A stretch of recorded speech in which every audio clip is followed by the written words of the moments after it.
Hello students, इस video में पढ़ने वाले हैं क्लास 10th का जो चैप्टर 11 है मानव नेत्र और रंग बिरंगा संसार, उस चैप्टर के ऑब्जेक्टिव क्वेश्चंस। जो ऑब्जेक्टिव क्वेश्चंस हैं इस वीडियो में वो पूरे 107 प्लस यानी कि 107 से ज़्यादा क्वेश्चंस हैं। यानी आपके इस चैप्टर का पूरा निचोड़ यानी कि जितने भी ऑब्जेक्टिव क्वेश्चन बन सकते थे, मैं हर एक क्वेश्चंस को इस वीडियो में रखा हूँ। तो अगर आप क्लास 10th के बच्चे हैं, क्योंकि एनसीईआरटी का जो पैटर्न है, क्योंकि 20 मार्क्स के जो क्वेश्चन साइंस से आते हैं तो हर चैप्टर से कुछ ना कुछ क्वेश्चंस आते हैं। कॉम्पिटिटिव एग्जाम की कोई तैयारी कर रहे हैं, अगर कोई ऐसा बच्चा है जो कॉम्पिटिटिव एग्जाम की तैयारी कर रहा है और इस वीडियो को देख रहा है, तो उसके लिए भी इंपॉर्टेंट है, क्योंकि जो ह्यूमन आई से रिलेटेड कोई भी क्वेश्चन तो हो वो कहीं से भी मिले तो उसका आंसर तो सेम ही होगा। तो स्पेशली तो ये क्लास 10th के बच्चों के लिए एनसीईआरटी पे बेस्ड है। जितने भी ऑब्जेक्टिव क्वेश्चन थे वो सारे आपको इस वीडियो में मिलेंगे। अगर आप कंप्लीटली इस वीडियो को देख लेते हैं तो आपको कहीं और से भी पढ़ने की कोई ज़रूरत नहीं होगी। तो चलिए स्टार्ट करते हैं। सबसे पहला क्वेश्चन है, कोई व्यक्ति 2 मीटर से अधिक दूरी पर स्थित बिंबों को स्पष्ट नहीं देख सकता। इस दोष को संशोधन उस लेंस के द्वारा किया जाता है जिसकी क्षमता है। अब आपको लेंस की क्षमता बतानी है तो वो प्लस 0.5 डायोप्टर, माइनस 0.5, 0.2, 0.2 डायोप्टर। अब होता क्या है, जो लेंस की क्षमता का फॉर्मूला होता है वो होता है P = 1/f, 1/f। अब बात होती है जो फोकस दूरी, वो डिपेंड करती है कि कौन सा लेंस यूज किया जाएगा। तो वो जो लेंस इसमें यूज किया जाएगा वो अवतल लेंस, इसलिए क्योंकि इसमें जो दोष है वो निकट दृष्टि दोष में अवतल लेंस उपयोग किया जाता है। तो अवतल लेंस की जो फोकस दूरी होती है वो माइनस में होती है, ठीक है। वो होगी f = -2। तो जब हम पावर ऑफ निकालेंगे, लेंस की पावर निकालेंगे तो आएगी माइनस का 0.5 डायोप्टर। इसमें आपको काले रंग के जो बोल्ड अक्षर दिखेंगे वो इनके क्या है, आंसर है। तो चलिए नेक्स्ट क्वेश्चन पढ़ते हैं। लिखा है, कक्षा में सबसे पीछे बेंच पर बैठा कोई विद्यार्थी श्याम पट पर लिखे अक्षरों को पढ़ सकता है, परंतु पाठ्य पुस्तक में लिखे अक्षरों को नहीं पढ़ पाता है। यानी कि अगर कोई बोर्ड पे क्वेश्चन लिखा है उसको पढ़ लेगा, लेकिन पास में बुक रखी है उस पे कोई क्वेश्चन लिखा है तो उसको नहीं पढ़ पाता है। तो इसमें क्या होगा, तो विद्यार्थी के नेत्र का निकट बिंदु जो है वो उससे दूर हो गया है जो है।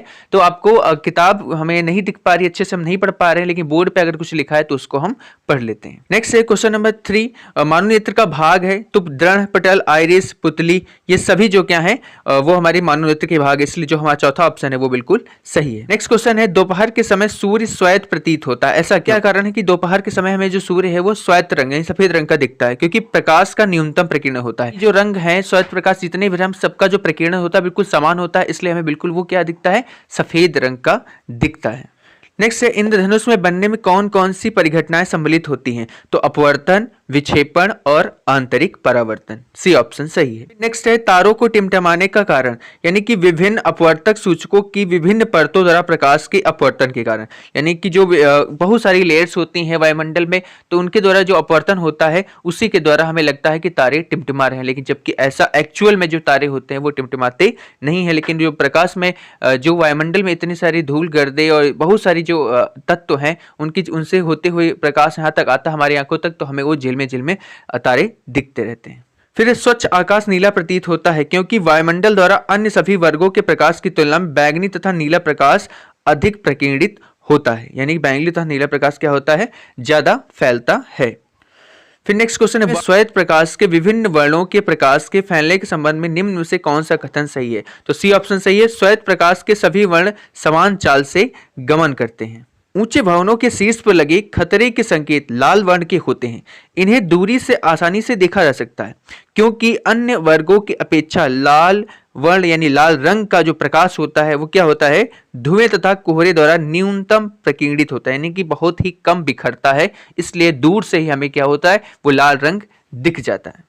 फिर है, सूर्योदय और सूर्यास्त के समय सूर्य के रक्ताभ यानी कि लाल रंग के प्रतीत होने से निम्नलिखित परिघटनाओं में से किसका महत्वपूर्ण योगदान है? तो जो योगदान है वो प्रकाश का प्रकीर्णन का यानी कि प्रकाश के बिखराव का।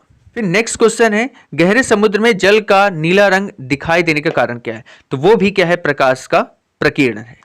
फिर नेक्स्ट, जब प्रकाश क्षेत्र में प्रवेश करता है तो अधिकांश अपवर्तन कहाँ होता है? यानी जब प्रकाश के क्षेत्र में प्रवेश करता है, हमारी आंखों की बात की जा रही है, तो सबसे ज्यादा अधिकांश अपवर्तन कहाँ पे हो जाता है?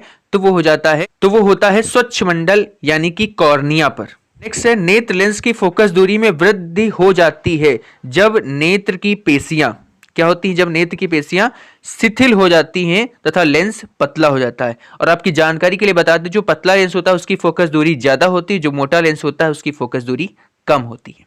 नेक्स्ट है, निम्नलिखित प्रकथनों में से कौन सा सही है? तो सही कौन सा है? निकट दृष्टि दोष वाला व्यक्ति पास की वस्तुओं को स्पष्ट देख सकता है।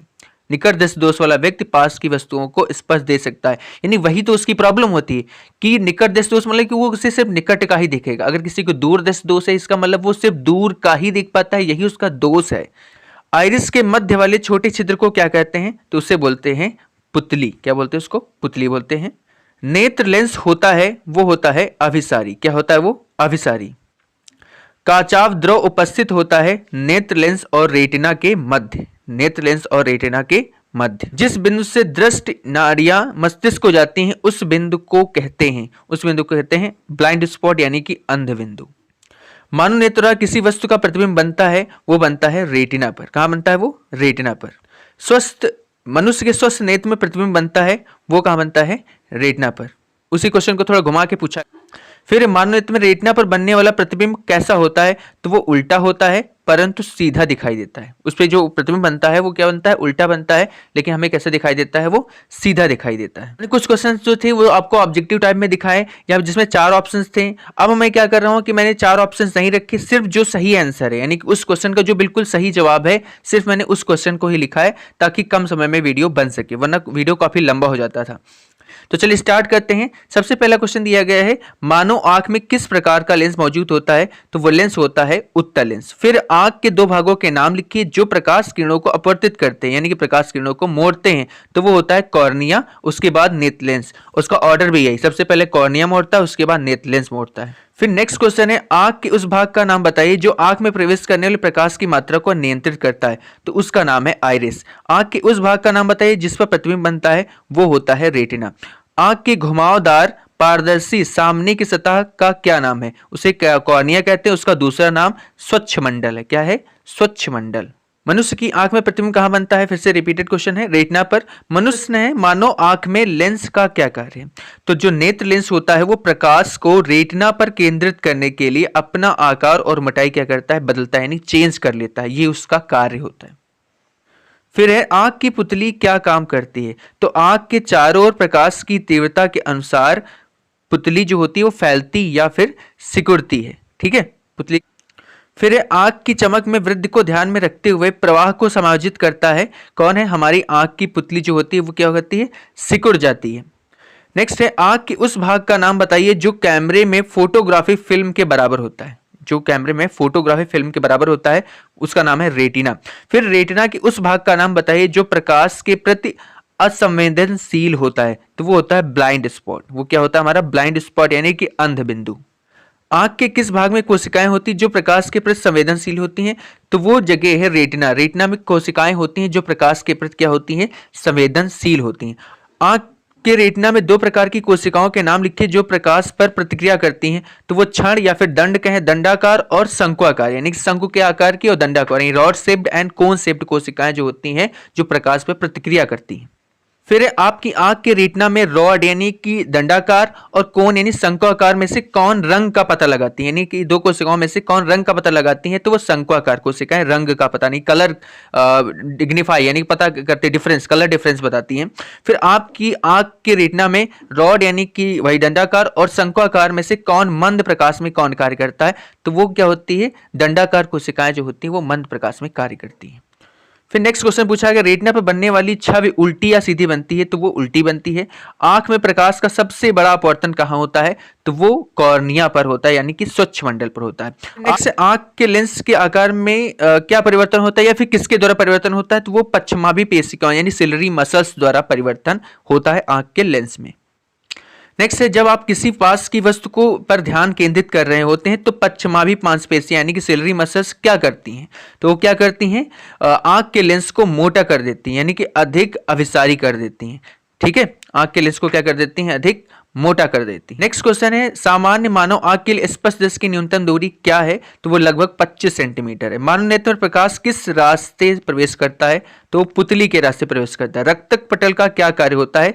यह काले रंग के होने के कारण यह प्रकाश को अवशोषित करती है तथा आंतरिक परावर्तन को रोकती है, इंटरनल रिफ्लेक्शन इसी की वजह से नहीं होता है। नेक्स्ट है, पुतली के आकार को नियंत्रित करता है आइरिस यानी कि परितारिका द्वारा, यानी कि नियंत्रित किया जाता है वो किसके द्वारा? आइरिस यानी परितारिका के द्वारा।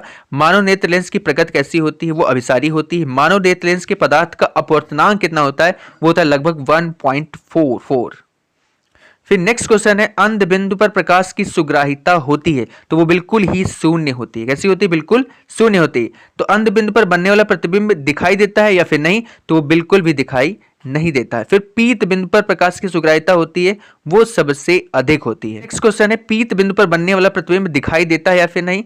तो हाँ, बिल्कुल स्पष्ट दिखाई देता है। एक सामान्य मानव आंख का जो दूर बिंदु होता है वो कहां पे होता है? वो अनंत पर होता है। एक सामान्य मानव आंख के लिए निकट बिंदु कहां होता है? वो नेत्र से 25 सेंटीमीटर की दूरी पर होता है। नेक्स्ट, एक सामान्य मानव आंख की दृष्टि सीमा क्या है? तो वो दृष्टि का परास अनंत से लगभग 25 सेंटीमीटर तक है। हमारी आंखों के उस भाग का नाम बताइए जो निकट और दूर की वस्तुओं को तेजी से फोकस करने में मदद करती हैं।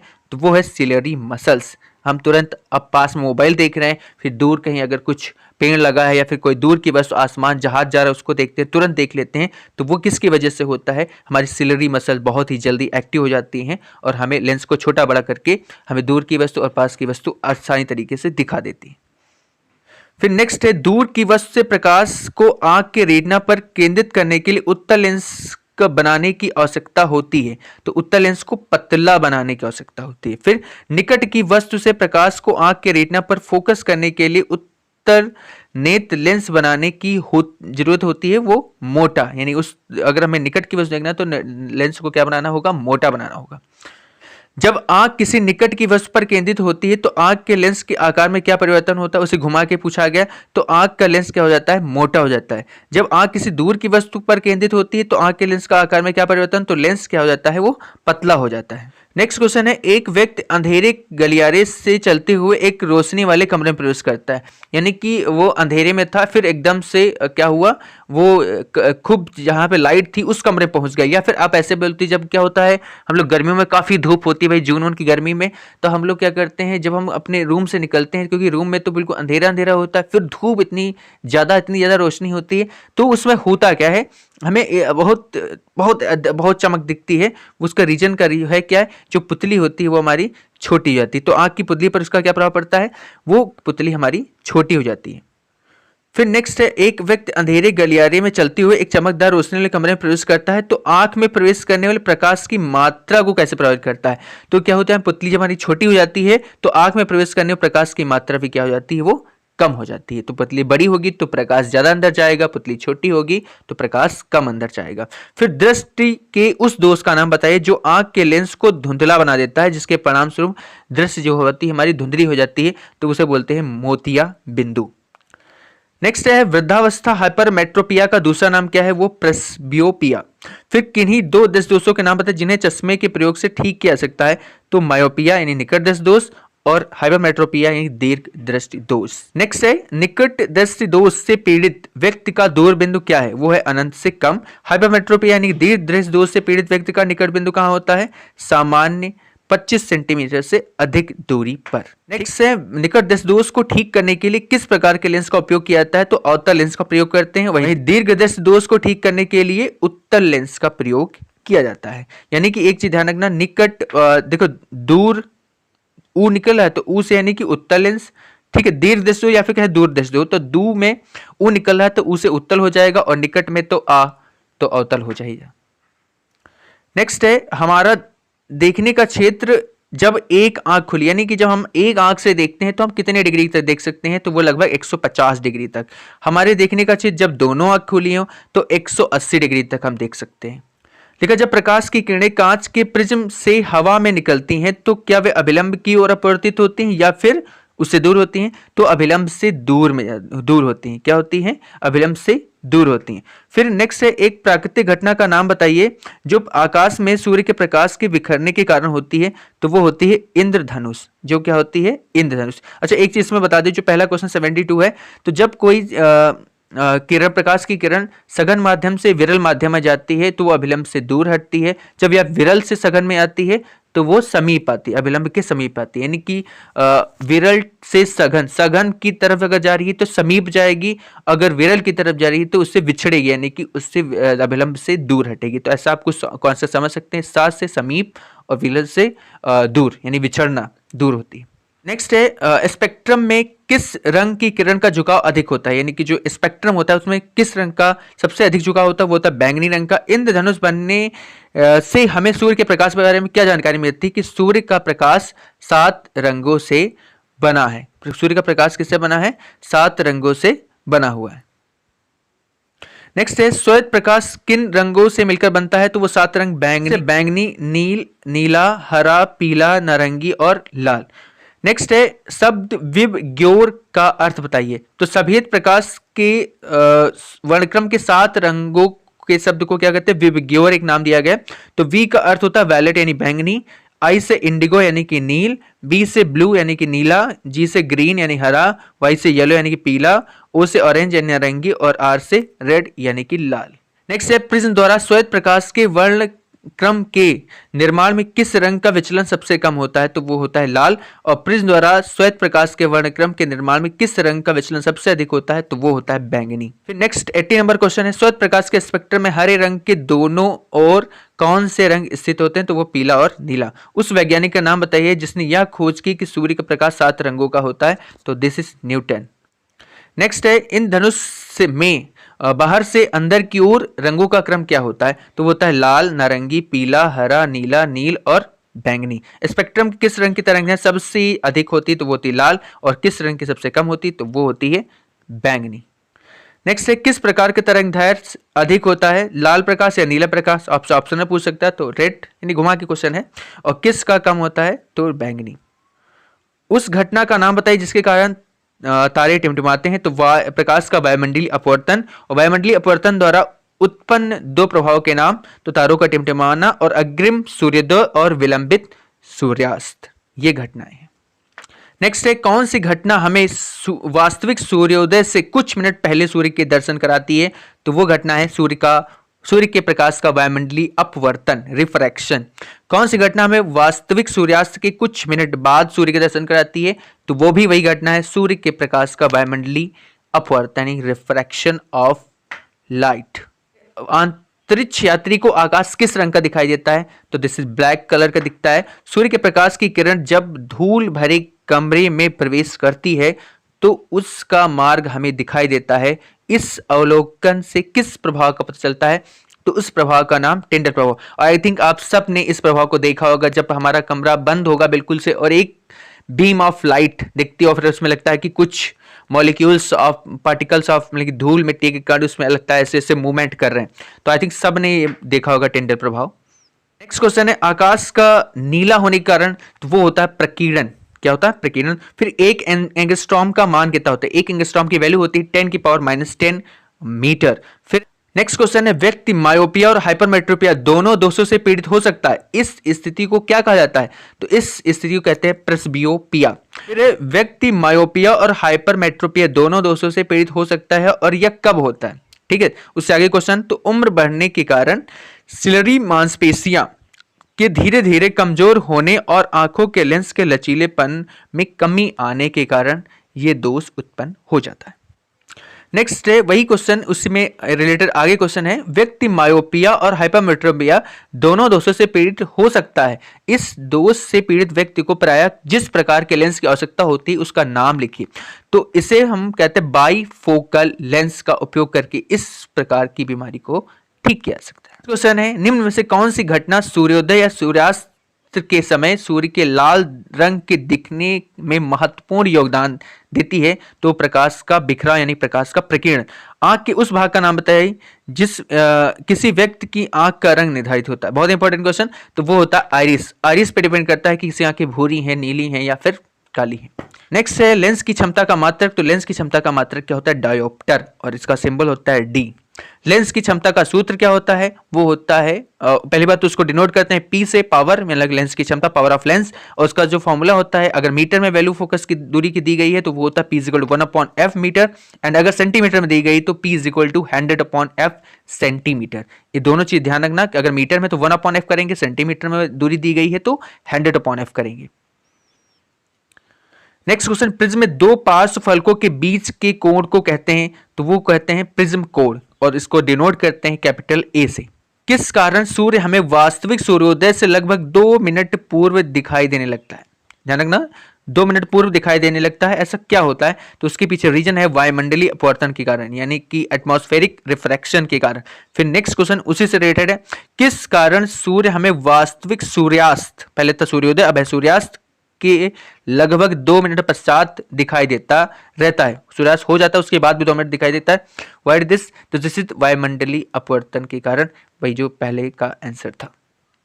नेक्स्ट क्वेश्चन है, वास्तविक सूर्यास्त तथा आभासी सूर्यास्त के बीच समय का अंतर कितना होता है? तो वो लगभग 2 मिनट का होता है। कितना होता है? लगभग 2 मिनट का होता है। ये ध्यान रखना, बहुत इंपॉर्टेंट क्वेश्चन। आंख के उस भाग का नाम बताइए जो नेत्र लेंस की फोकस दूरी को बदल देता है। तो वो होता है सिलरी मांसपेशी, यानी सिलरी मसल्स।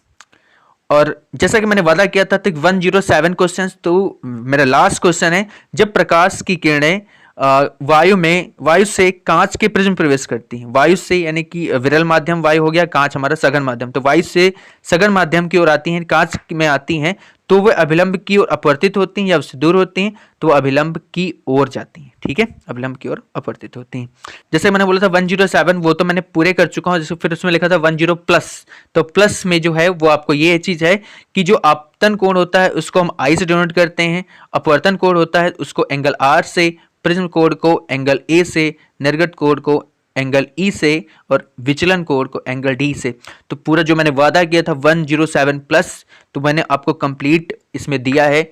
मैंने जितने भी क्वेश्चन हो सकते थे मैंने सारे क्वेश्चंस इस वीडियो में डाले हैं, ताकि आप अगर कोई भी क्वेश्चन इस टॉपिक से रिलेटेड आता है तो आप उसे छोड़कर अपने एग्जाम में ना आए। तो आई होप आपको ये वीडियो अच्छा लगा होगा, और आप किस टॉपिक पे वीडियो चाहते हैं ये भी हमें कमेंट करके बता सकते हैं। और आप ये भी जरूर बताइए कि आपको ये वीडियो कैसा लगा, ये हमें जरूर बताइए, क्योंकि इससे आपके जो कमेंट्स होते हैं वो हमें बहुत ही मोटिवेट करते हैं ताकि हम और अच्छा कर सकें। Thank you so much.